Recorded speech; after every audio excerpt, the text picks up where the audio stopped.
3 things you must know before you do any shadow work, any inner child healing. Let's dive in.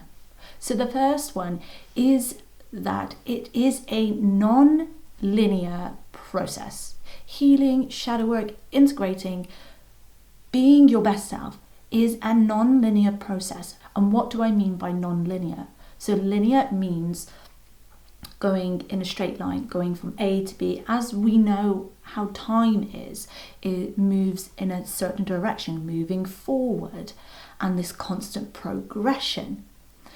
But non-linear means it's not in a straight line. It's more of a spiral. It's more of the ups and downs when it comes to doing healing and the inner work. Because we may do a lot of inner work and healing, we've done our journaling, we do all of these things, and then all of a sudden we feel like we are triggered again. It feels like we're back to square one. And then this fear of like being the old self, going back to square one, like fear of failure creeps in.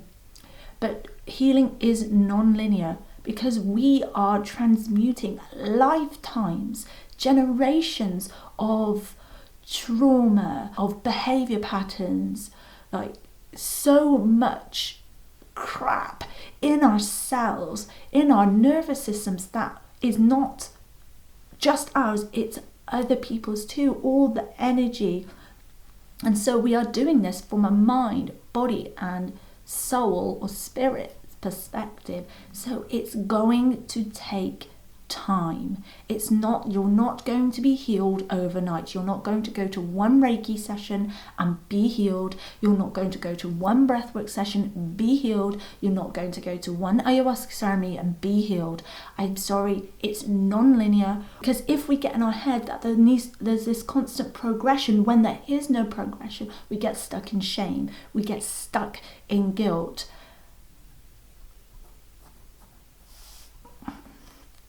And if you want to check out my video here where I talk about where I got stuck in shame about certain behavior traits, check out that video next, because if you are stuck in a particular point in your healing journey, you're feeling there's no progress, it could be that you're stuck in shame consciousness. So check out this video here for my story or more on that. But healing will never be a constant progress. There'll be times when you won't feel the need to do inner work. There'll be times when you feel you've gone back to square one.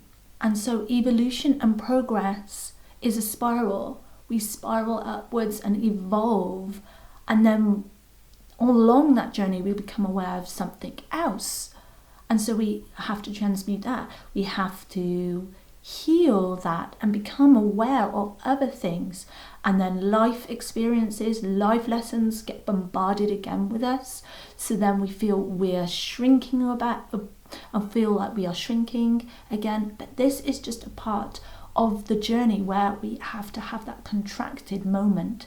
It's the swing of the pendulum, and so then we'll have those moments again where we'll feel really expansive and feel like we're progressing and healing. It's part of the evolution, part of this experience, the duality. So it's not a constant progression of, yay, I'm healed once I do this and this and this and this and this, and it's a constant ongoing love and light journey, and then we're ultimately healed at the end of it.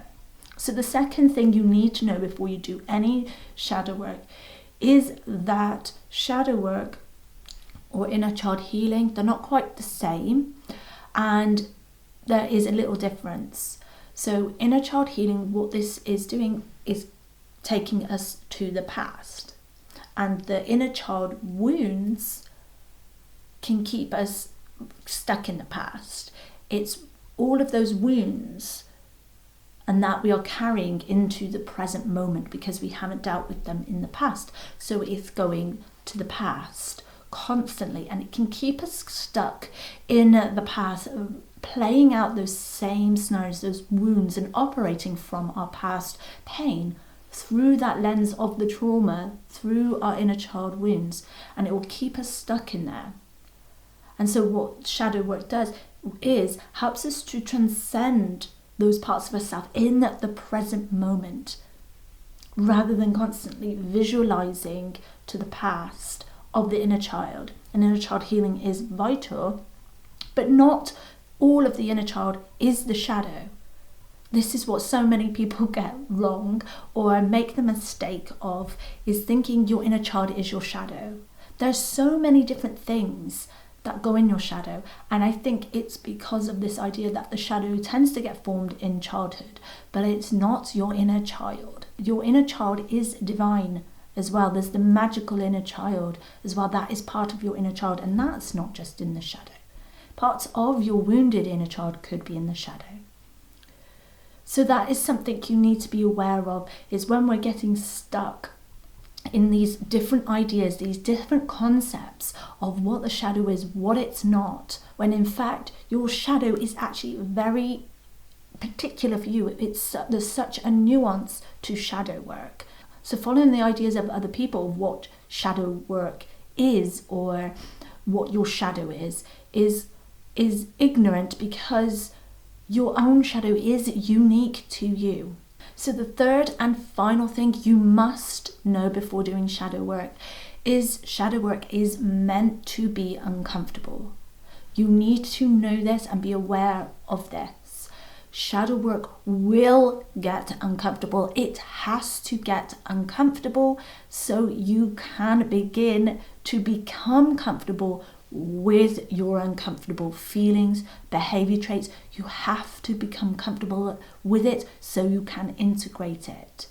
And this is how you know your shadow work is actually working, is when you start becoming comfortable with all of those uncomfortable feelings, all of those uncomfortable memories, traits, behavior patterns, and you're able to sit with it and not run away from it. And this is something that you need to know, because some people think, I've done a week's worth of journaling, I've done shadow work for a week, and now that's it.